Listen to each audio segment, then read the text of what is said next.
joining us. Let's get started. So today we're talking on systems leadership. We're going to have an interactive discussion on the topic. Just collecting a few more people here. It'll be a 1-hour session. If you could please keep your mics muted until speaking. So let's set the stage a little bit. I'll just say we are live streaming on YouTube. We should be. So yep, the event will be recorded. So a little bit of context before we jump into our discussion. I'm going to share this link with you actually on Miro. Hopefully you'll be able to join me there because it will involve your participation in a few minutes. So please follow the link. Okay, so talking about systems leadership, let's just say a few words about that before we get started. So change has to start somewhere.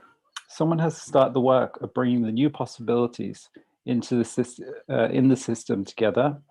At the beginning, this is the work of leaders, right? It requires certain people to take initiative, to take on responsibility of creating something new in organizations. And we call these people leaders. There's different dimensions to that we're going to explore today.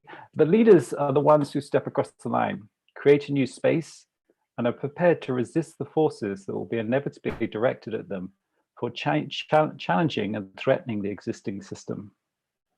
So this is a lot about systems leadership. Is obviously intertwined with systems change and leading change in complex organizations. Leaders illustrate how what is not the only possible way that things could be.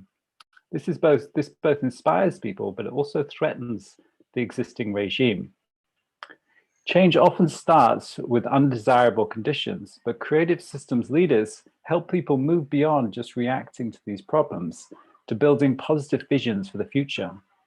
This typically happens gradually as the leaders help people express their deeper aspirations, build a shared language, form connections, and build trust based upon tangible accomplishments realized together. So let me just admit these people. There we go. So we think about a new kind of leadership, systems leadership. It's not, you know, the same old leadership we've heard for a long time. The kind of leadership that's needed for systems change is quite different from our traditional conception. We tend to think of leadership as a position at the top of an organization that comes with the authority to make decisions and have those executed upon by others. However, systems change is about leading across boundaries, meaning you'll be leading with very little authority and possibly a role that only provides minimal influence in and of itself. This is leadership as a verb, not as a noun. It's what we do, not the position we hold, that gives us influence. So it's influenced by Margaret Wheatley, a famous systems thinker who noted that leadership is anyone who is willing to help. It's not a role, it's an action. When you see something that needs to be fixed, you step forwards, and in that moment, you become a leader. Anyone can be a leader by showing leadership qualities. This is particularly true with systems change because the leaders of the new paradigm are unlikely to come from within the traditional positions of authority, as these are the ones who are most invested in the past and thus least likely to be those who will see and create the future.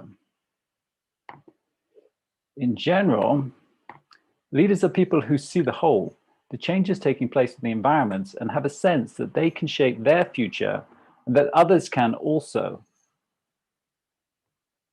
So they work to enable groups of people to shape their future.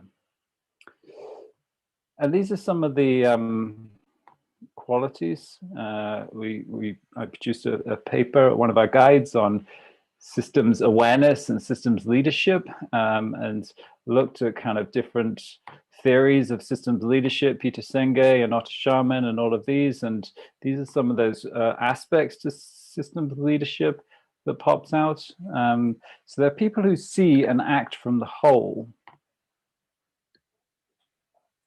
People who are aware of the whole context and take actions that are aligned with it. They create conditions for emergence. Leaders empower others. They work with context to create the conditions for emergence. They integrate across diversity. People are working to unite across boundaries rather than divide. And ultimately, they're people who enable the system to change itself, or they introduce some kind of capacity into the system. Mr. Banerjee, professor at Stanford Change Lab, talks about this as a new level to leadership, where leaders are actually required not to be kind of command and control, but actually introduce some capacity into the system for that system to innovate and adapt and find responses to the challenges that it currently is not able to. So they're people who see the need to change the whole system rather than any of the parts, and introduce some new innovation or some capacity in the system for it to be able to do that. Alrighty, guys, that's a kind of high level of what we're talking about. That's just kind of setting, the conditions for emergence, should we say? Those 4 frames we see here, touching on each of those aspects, and you guys are going to create this. We're going to jump in here. If we start at frame 1, if you could join me here, maybe I can gather you all to where I am. And this is the first one. If you remember, leaders are people, or systems leadership involves seeing and acting from the whole. So if you can grab a sticky here, please post up how you interpret that, or what do you think this means?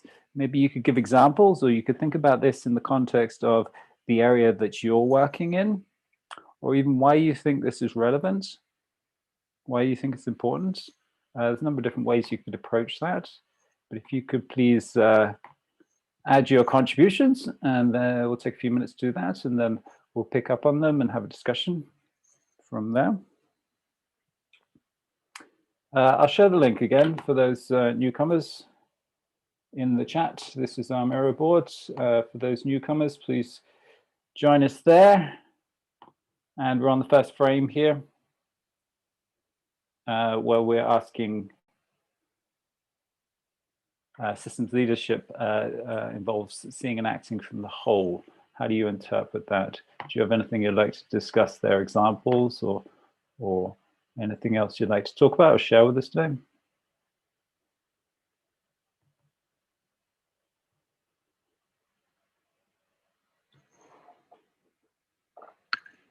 Everybody happy? Anyone need help with the Miro board? You're all able to access and contribute as you see best.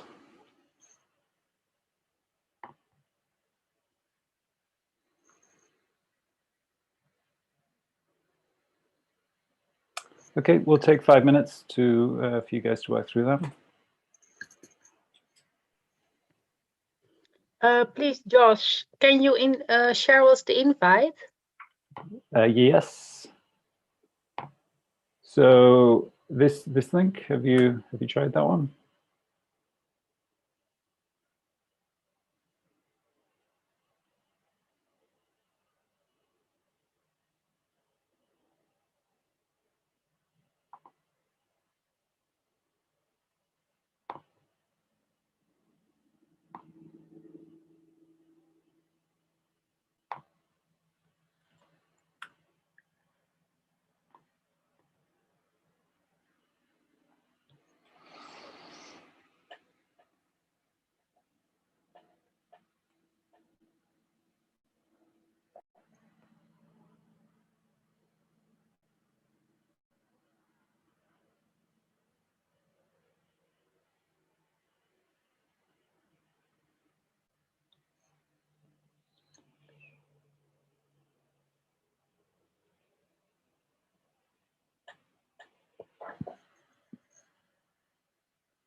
Okay, let's take a look at this. I assume everyone is able to access the mirror board at this stage. Sorry, little technical issues there before. If you're still having problems, let me know. So let's take a look. What do we have here? This seeing and acting from the whole. I mean, it's obviously a precondition for systems leadership. We won't be able to kind of create any systems changes if we aren't actually understanding or aware or in some way seeing the whole system that we're a part of. So here we have it, seeing context, environment, process, parts, and agents as whole. Seeing the context. Anybody want to talk on this?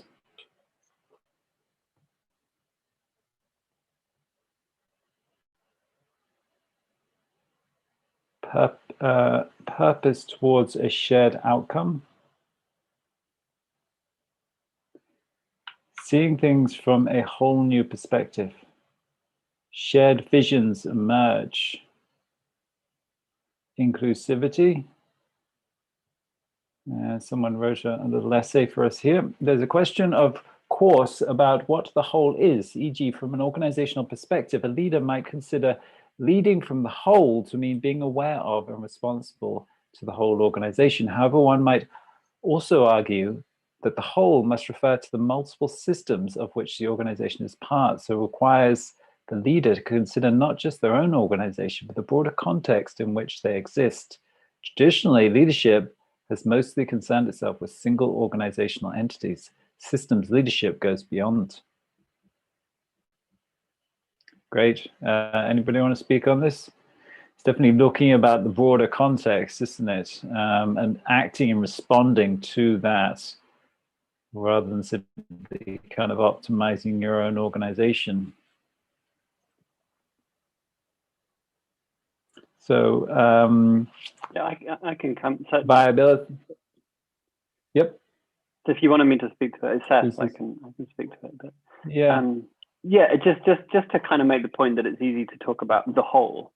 That sounds good, but what is the whole? So like, what boundary do we put on that? So, you know, like, I mean, obviously, it means looking beyond one's traditional sphere. You know, that one might look within, but that might be an organization. It might not be.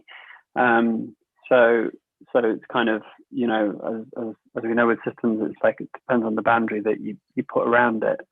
So yeah, it's probably just worth kind of thinking about in each particular context, what is the whole? What does the whole mean?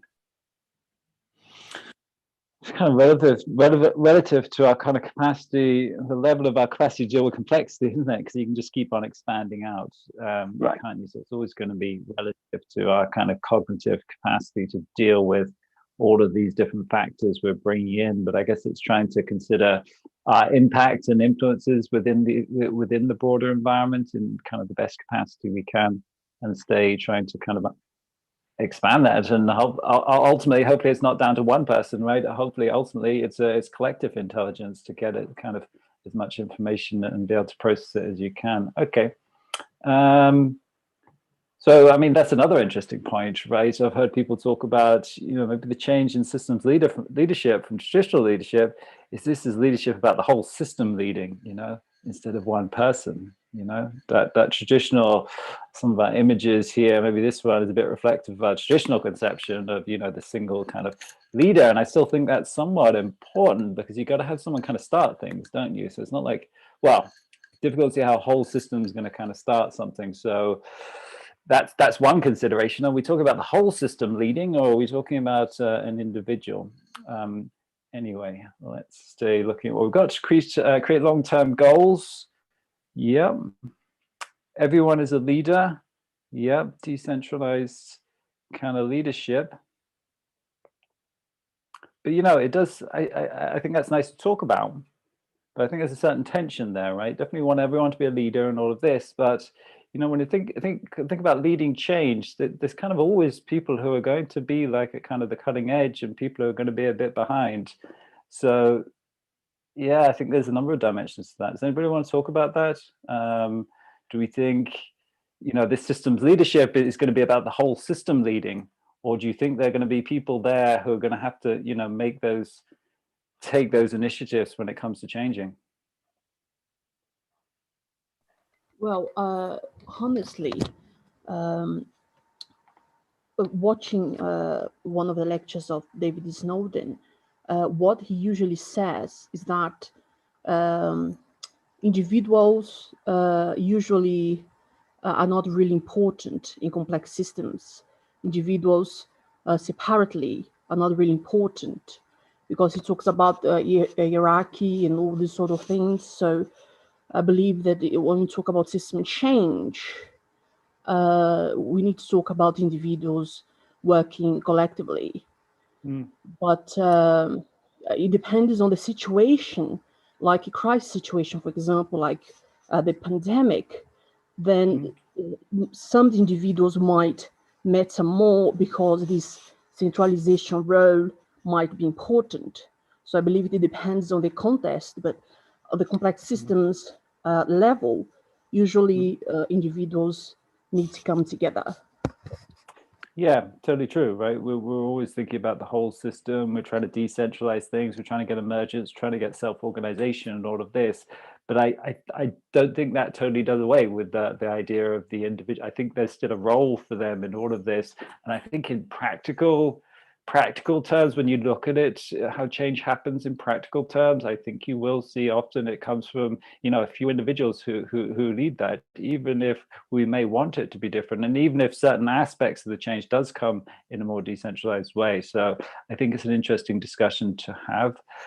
So orchestrate coherent decision making and action across the system. Yes, that's an interesting one. Anyone want to talk on that?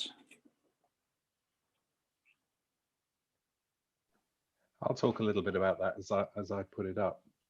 I'm doing quite a bit of work on future of healthcare, and so one of the things that's happening in the NHS at this moment is this move towards local integrated care systems, which is a really interesting systems thinking challenge, where hospitals, primary care, social care, mental health, community care are being asked to work in a coordinated way to improve the health and well-being of the populations that they serve on a geographic basis.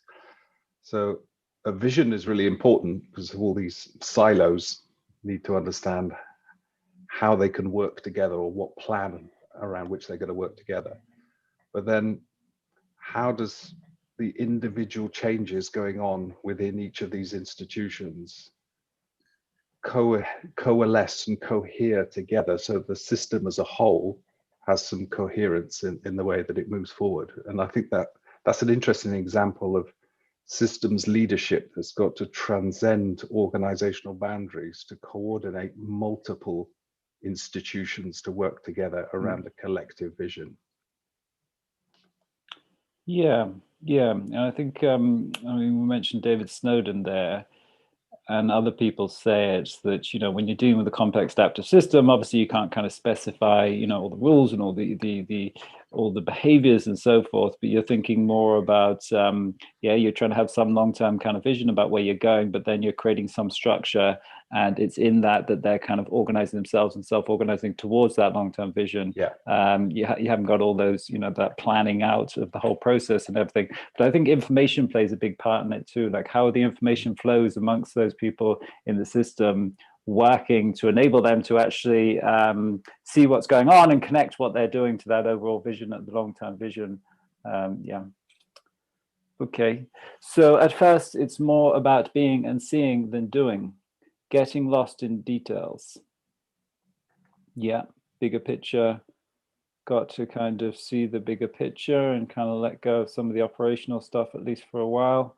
Know, what's this one here? Know the interaction map, what might have an effect on what, and the consequences of the future in the long run.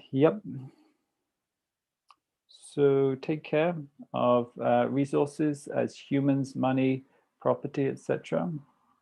Systems leaders need to have a strong vision of what could be, even though it may not be clearly defined. 360 view of the organization, industry, or society. Yep.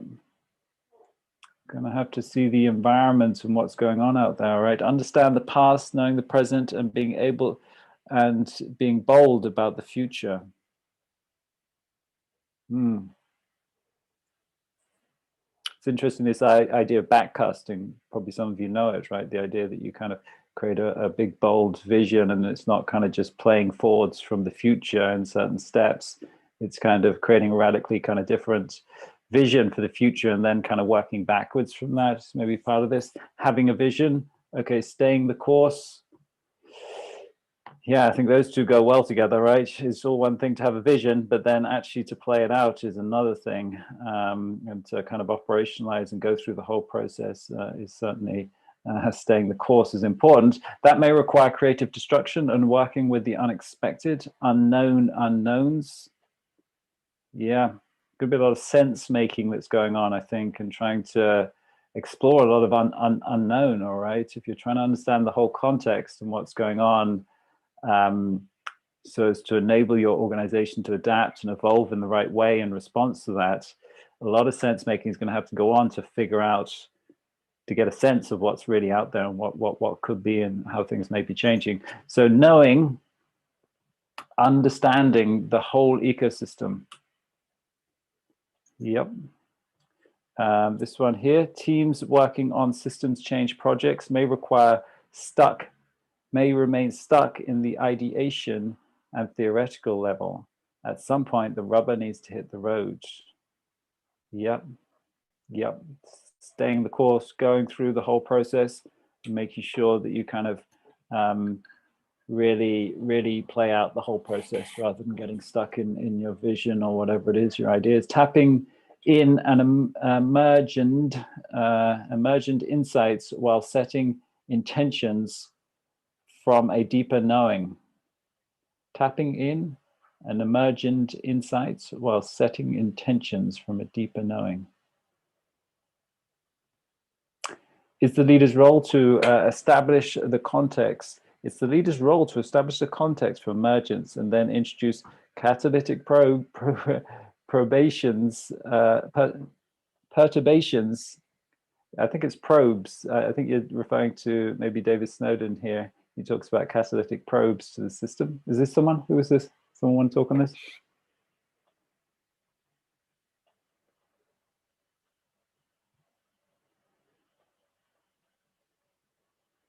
Okay. Yeah, this is kind of what I was mentioning, the kind of David Snowden thing. You establish the context for emergence and then introduce catalytic probes to the system. So you just set the context. I think first you need some idea of what good looks like where you want to go generally, and then you set the context wherein the agents are acting and interacting, and then maybe some of you have heard the children's party example. You introduce these probes, these catalytic probes, as he calls them. It's just a little attractors you're trying to create in the system. So the children's party, that's introducing toys and things for them to play with. You're looking at what is beneficial emergence, what are the things they get drawn to, and they have a good time and they play and so forth, and that leads to the emergence of a constructive children's party, or there may be other things that they're doing that are destructive, and you dampen those down whilst you amplify those things that are leading to beneficial outcomes. And in that way, you're kind of working, as he says, with the evolutionary potential of the system. It's a complex adaptive system. You're trying to work with that,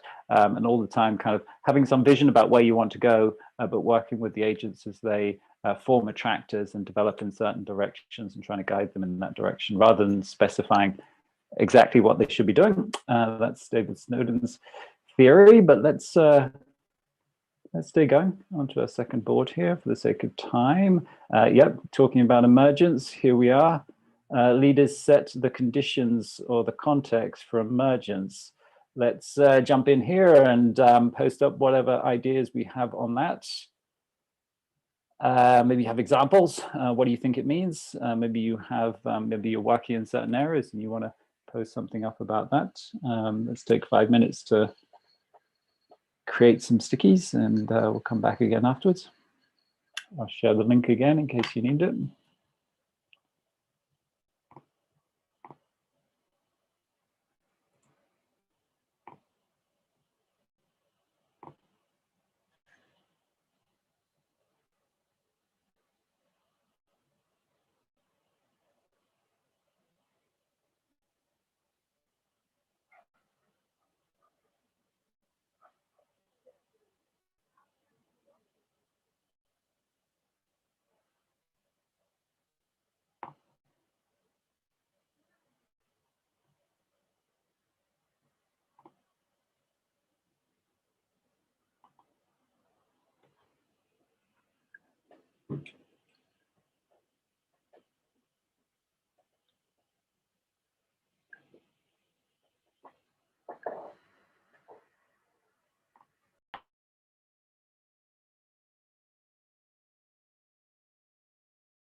Okay, let's take a look at what we've got. We're talking about creating the conditions for emergence as one of the aspects of systems leadership.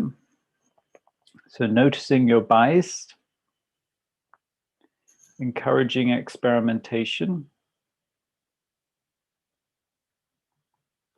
self-organization defines role of leadership.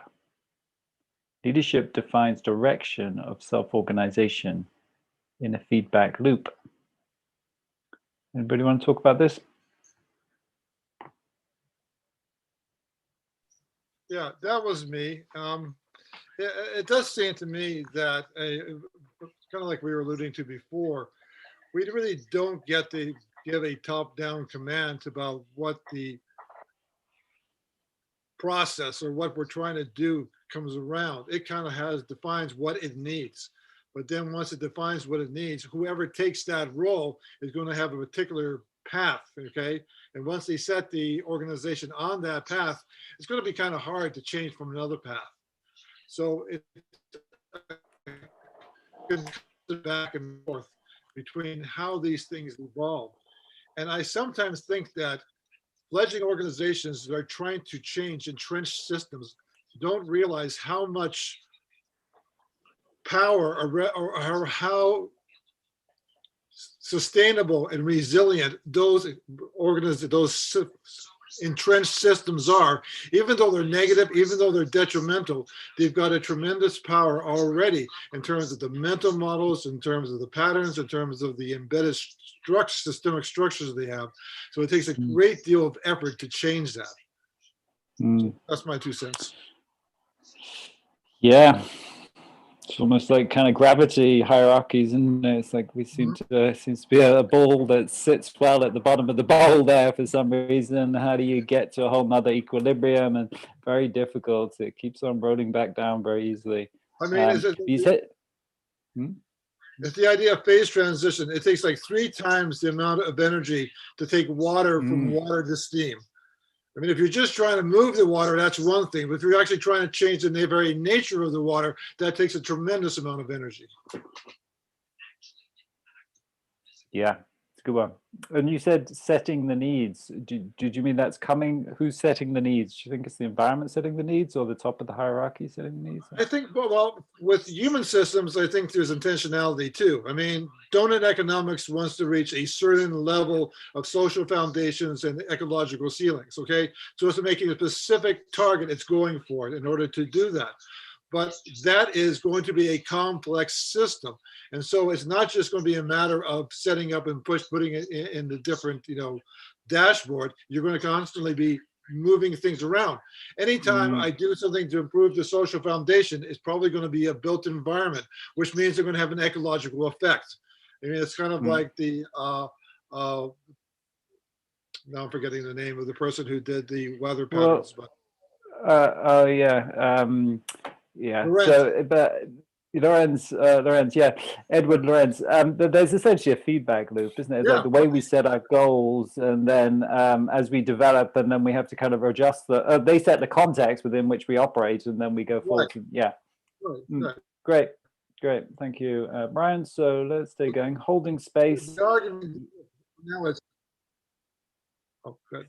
Yeah, sorry. Let's stay moving. We're a bit short on space, on time. This is a good one. Holding space. Anybody want to talk on this? Where does it go to? Sprouts to be. Okay, holding space. Maybe the soil is holding space here, right? For these guys to sprout up. Yes, it's all about that. Yes, nice. And I understand these sprouts as the source of innovation. So sometimes they die and they don't get to see the light. And when you can get to see them, they are tender. So you have to really keep this moment. It is a vulnerable moment of new ideas crystallizing or ideas taking shape. So for me, this is the representation of the soil. Yeah, it's a great analogy, isn't it? This one of soil. And that's kind of what the system leader is going to be in this situation. It's going to be the person who's cultivating and creating that soil. Probably everyone else in the organization is waiting for the fruit to come out and their nice vegetables and thinking about how many vegetables they're going to get this year. And the systems leaders thinking, well, we need something very different here. And if we need something different, we're going to have, maybe different soil or better soil to sprout new things. And they're spending their time kind of investing in that soil for new things to sprout up there that will be better adapted for the context and would enable the system to kind of evolve and create new capacities that are relevant for that new context, I'd say. Yes. Great. Okay, so holding space is a good one. I wonder how many leaders in business school are taught about holding space. It's probably not something they're taught about. It'd be a good idea if they did learn about that. Goodwill is not enough. Team members need to be educated in systems thinking. Okay, creating the conditions requires to identify the leverage points, therefore mapping the system. Different every time. Be clear about the connections between the internal system, team, and the system we're working on. Anybody want to talk about that? Yeah, that was me. Actually, if we're talking about leadership, it means that we are working with a team that's working on a system, and that system is by definition therefore outside of the team. And I find it very important, very useful to see where the connections are and how they can be managed, and how we can get these interactions to be fruitful. Comes back to information again, doesn't it? Good information flows and feedback loops. Exactly. Yeah, and structure of the organization too. Yeah. Okay, so seeing the serendipity in the emergence. Yeah. Anybody want to talk on this? Serendipity? That was me again. Actually, it's kind of linked to the post-its underneath. It says, "What is the system telling us?" And when things happen, if we're able to stop and say, you know, what is this really telling us? Then we can find a lot of good stuff in there. Otherwise, we may see the emergencies as problems or things to be solved. And it's the kind of holding space thing too, a bit, isn't it? This is kind of like stopping and listening, and then you can hear what the system's saying, and then you can maybe create the conditions for the emergence of something new that's needed to respond to what you're hearing. I mean, so many organizations, they just head off a cliff, don't they? Because they're not listening to what's, I guess it goes to that information flows too, isn't it? They're not really getting the right feedback and information flows. They're not really listening. They're kind of at the top somewhere looking out the window, and they have their charts of their OKRs. We want these projections and those projections, and that's what they're looking at. And they don't really get the information bubbling up to them. And then they end up like Nokia or whoever it is falling off a cliff because they haven't listened, held the space, listened to what the system, the environment, the market, whatever it is, were telling them. Yeah. Okay. So energizing people, nudge from the book, Switch by Chip Health and Dan Health. Okay, nudge, keep the environment stable. Keeps the environment stable. What's this? Anybody want to talk on that? It was me. So some stability is necessary for people to grow. And when I wrote it, I realized that I was just people in my mind. So maybe it's not that.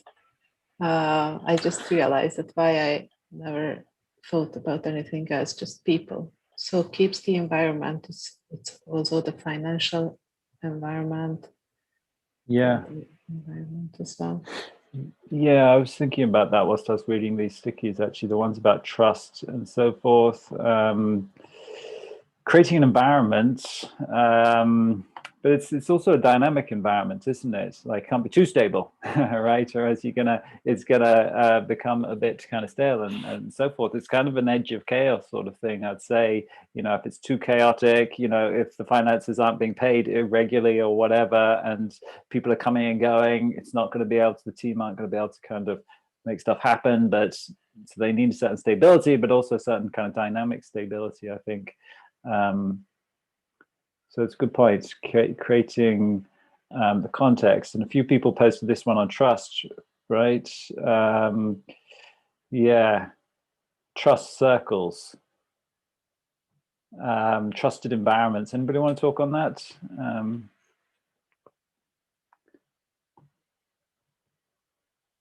A balance of trust and risk and reward around this vision. See, I think this is interesting. It's something I'm thinking about. If we're creating this environment, holding this space, you know, so much of organizations is about accountability, isn't it? We create these structures and all this accountability, and you've got it down here in this sticky, rewards and so forth. We're not going to have rewards and so forth until we have some sort of accountability. How are you going to have accountability? Accountability requires structures, you know, who's doing what and when are they doing it and how much are they doing it and who deserves what and so forth.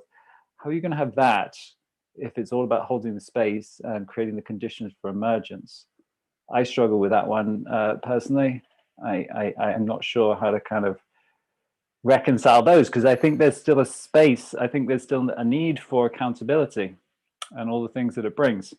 Like if you just create a space and you put people there, they'll just kind of do whatever, right? And until you get some degree of accountability, I don't think you really get a really functioning organization. So I think it's another thing of maybe figuring out the balance between those two.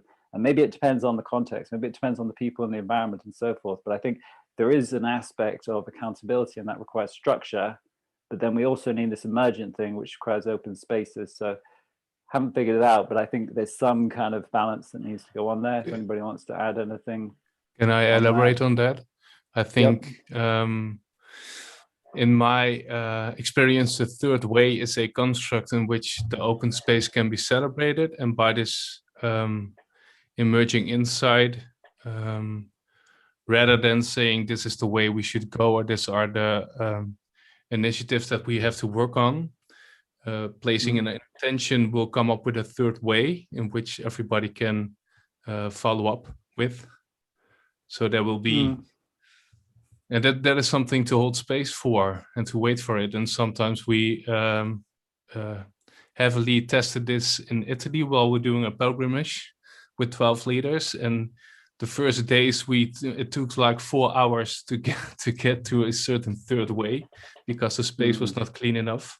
And in the last days, it took us like 2 minutes to really come up with new insights without thinking about it, but just setting intentions and feeling in our personal systems based on stress and those feedback loops, if it was the right way to go. And any question could be answered with this form. So it can really work within teams if everybody is aligned with themselves in this space that is created. So might be helpful. So it's essentially like the open space format where people decide their own directions and agendas and the way they want to go. You find in holding that space that there's always one real collective focal point. So it's not agendas, because that's basically ego. But if you are going to transcend the ego and find what's really necessary, then you can be so playful with every thing that is in regard of agendas and whatever. That's not that relevant. It's about what is the common goal that we all want to achieve, and that is a higher abstract value than the concrete agenda points or whatever. So yeah, and you make the point about, the first iteration of that, people aren't used to kind of doing that themselves. They're maybe used to having a leader, so the first time it's slow and it feels like it doesn't work, and then you iterate on it and they learn how to do it. Yeah, it's a good point, but actually it's not totally like that's the point about strategy and direction and where are we going. It's actually not totally about what I was kind of specifically, it relates to what I was saying, but more what I was saying was actually more down to, okay, once you have a direction, once you have a context and people are working in that context in a slightly more operational mode, do we need accountability and all these things, rewards and so forth? And that was kind of the question I was getting at. Okay.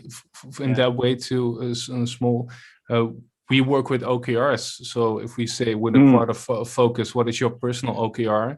And it's connected with the mission and the strategy, which we did with the third way. And then we do it backwards, compatible with the quad of focus. And then if you're working on your personal OKR, also with the development of your own skills and expertise, but also developing the projects within the company, then it's always connected to the strategy as well. So that's more concrete then. Great.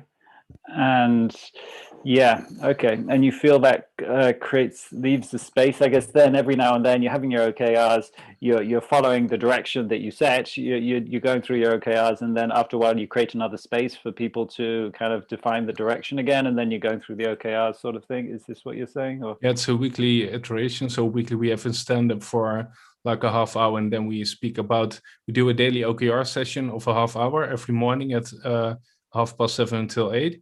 And then every week we've got a more tactical, strategical session with the core team to set up shop for the upcoming week. So that's how we do it. Okay, great. Love to hear more about that at some stage. Let's stay going, not hijack the conversation here. Rather than creating the context, thank you very much for your input there. Rather than creating the context, being the context as a leader in which taking responsibility to stay centered is the key to invite the emergence in the system. Anyone? Yeah, that was me. So yeah, I'm just trying to go through it. Rather than creating the context, being the context as a leader in which taking responsibility to stay centered is the key to invite the emergence in the system. Yeah, because creating the context is, you cannot create context. Context is. So from your being, you are the channel for and the people within this channel is the context, and that's totally liquid. So there is no context. The context is, and the attention and the energy that's connecting through the channel is the context. And then you find and the only responsibility as a leader is to create this being state in which you are facilitating the whole process of the group. So, and it goes back to this holding space thing. Yeah, exactly. It? Like exactly. that's really what you're doing. Anybody else want to talk on that? What you just said there? Everybody happy? Okay. So leader needs to make sure they're on the central focus of the solution. Won't be sustainable. Voluntary put the system on the edge of chaos. So that's kind of what we're talking about, that balance between order and stability versus kind of chaos. Anybody want to talk on this? Well, again, I think I make reference here to Dave Snowden.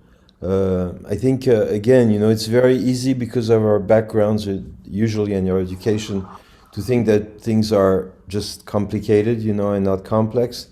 And it's important to, I would say, to stay awake, and to be aware of what's going on. So sometimes I realize by experience that sometimes we really have to go very close to chaos for people to kind of shake out of their, I would say, old habits. Anybody else want to pick up on this theme of kind of order and chaos? Does this resonate with anyone else?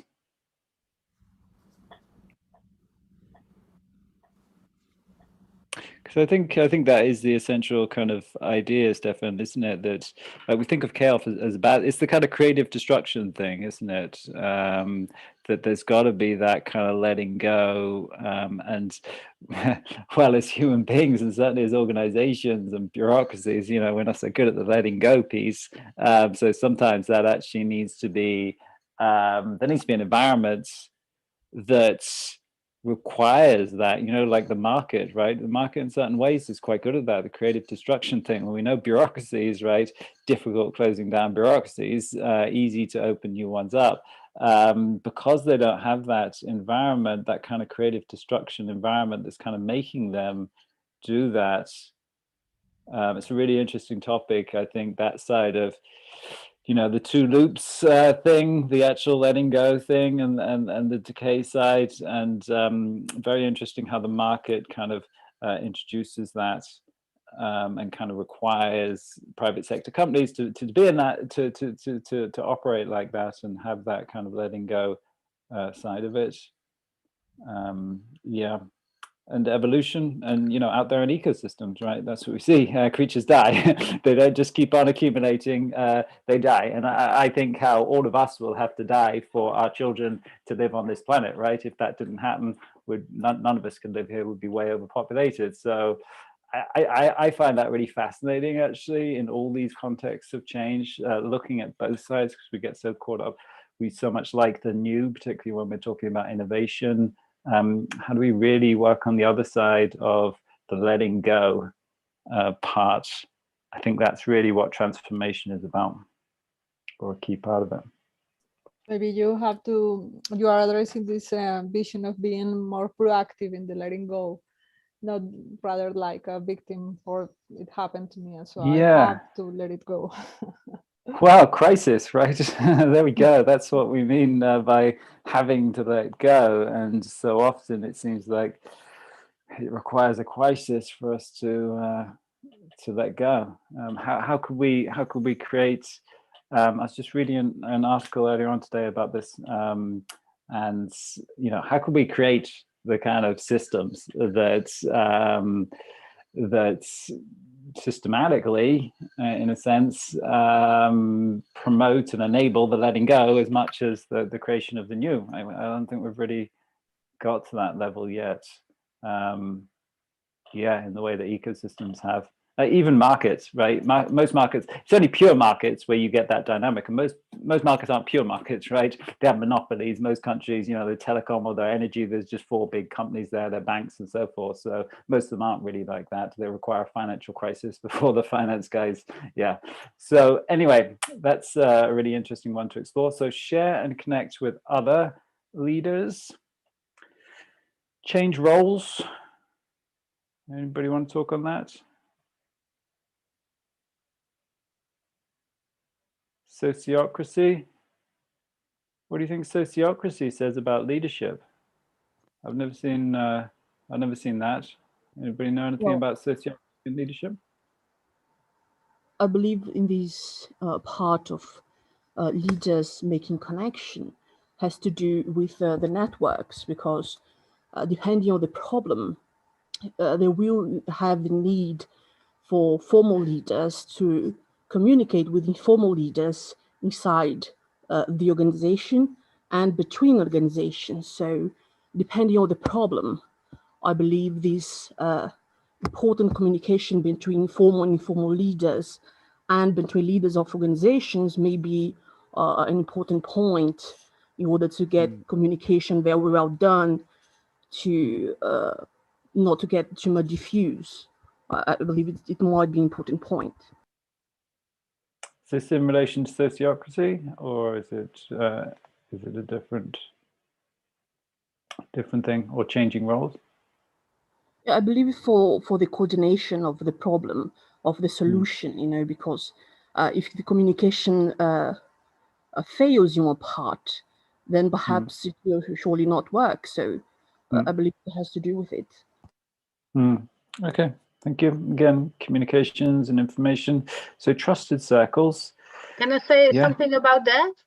It's for me. Go for it. Trust circles and sociocracy, because I think as a system leader, many organizations are governed by top down, and from bottom up, it's important that we as system leaders create that everyone can be a leader.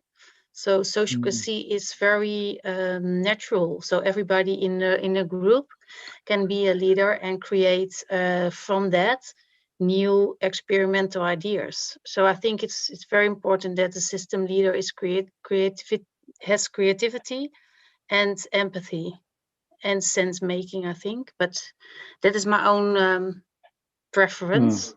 Because we are so familiar with leaders from top down. So I think it's important in the new world that we create new leaders. And what role do you think empathy plays in that? How do you think that's important? Empathy, so like Dave Snowden said, sense making and empathy. The feeling that we are create as system leaders,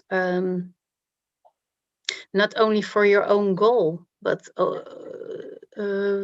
because of the environment. If we are holistic thinkers, we are living in a world. So I think that as a system leader, it's important that you have not only your ego. Is that clear? Yeah, I think it's sensing other people too, isn't it? And everything about them really, and being able to bring that into the equation and the environment and that you're creating. It's a good point. Trusted circles. So agile and adaptive processes, empathetic understanding, share and connect with other leaders. Yep. So stepping back, trusting the process. Creating a container for the team to fill up with their ideas and innovations. Yeah, create a container and maybe something in that container too, in terms of like the children's party where the children have those toys to play with. Maybe it's not a totally empty container. Maybe it has a few kind of basic things for them to play with, and to see what they can create out of that. Maybe some modules or something, and they're kind of playing around with those to think about how can I, a bit like serious play Lego sort of thing, where they get all those little modules and they put them together and they see what can I create. Maybe like that. But I guess I think it's everything. I think everything with complexity is relative to the context. And same with people. It depends what people do we have in this system, what kind of environment, what are the constraints, so on and so forth. Okay, so focusing on the why and not the what. We're going to talk on that. We're going to wrap up now in a minute. Yep, Brian. Should I unmute you? Did you want to talk, Brian? No. Yeah, it looks like you're on mute for some reason. Yeah, there you are. You talked to me, Josh. Sorry, I beg your pardon. Yeah. Did you want to talk on this one? I thought you had your hand up. No, actually, I was just, but I can just say something about and just connect something that was said just now. For me, I think creating learning systems and focusing on the why, not the what, is really trying to understand the complete picture that you're trying to deal with. I go back to this empathetic. I put that card up, and adaptive processes. Having done a lot of innovation, one of the things that I learned was don't hold people to a specific process. Innovation and creativity in leadership roles is to just create a framework around which people work, but don't lock them down, because if you want free thinking, then you've got to give free space, which is what was mentioned earlier from some others. And empathetic understanding is really understanding the people around you to the point where you can work with them in an unbiased way.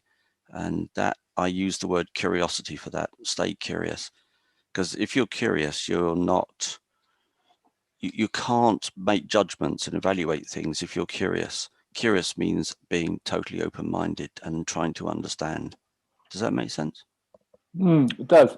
So you're saying if you're not creating the processes, they're going to create the processes themselves? Which is what the education thing was about. Educate people to understand the different kinds of tools and processes you could use, and sometimes let the team or the collective sort out how they want to do it, because that's part of creativity as well. Allow them to express themselves, surely. Yeah, and you're focusing on the why and letting them kind of figure out the what. Okay, yes. And providing the resources, the information and the learning and so forth that they need to be able to do that. Yes. Okay, great. Thank you very much. All right, guys, we've reached the limits of our time. We only got halfway through, but we had some great conversations, I thought. So we don't have deadlines or anything here. We don't have to finish today. We can come back next time, probably in a month from now, and follow on with this conversation and look at the next two about connecting across divides and how the systems leaders change systems. So we'll wrap up for now. We will try and synthesize some of the stickies and maybe create a kind of a mind map, an illustration of what we came up with, just to collate stuff and get a clearer idea of this and share it with you on the website or on social media and so forth. But looking forward to seeing you all again. And next time in a month, I'll post the event there in a couple of weeks and you can all join again. Thank you very much.